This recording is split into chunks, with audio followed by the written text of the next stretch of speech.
जी अस्सलाम वालेकुम जी, क्या हाल है? कैसे हम? ठीक है। बहुत ही खूबसूरत आर्टिकल लेकर आए हैं हम आपके लिए हुसैन आर्ट का। सबसे पहले मैं आपको इसका नेकलाइन दिखा रहा हूँ।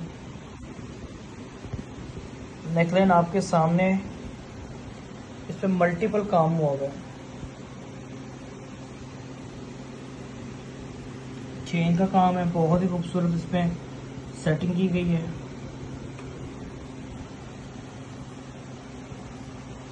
सेटिंग की डिटेल आपके सामने है।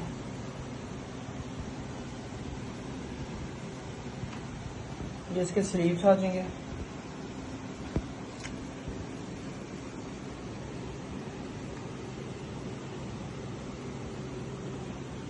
और ये इसका दुपट्टा आ जाएगा।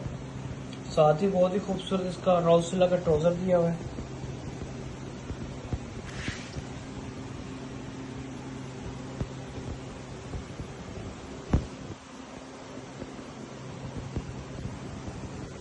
Thank you ji.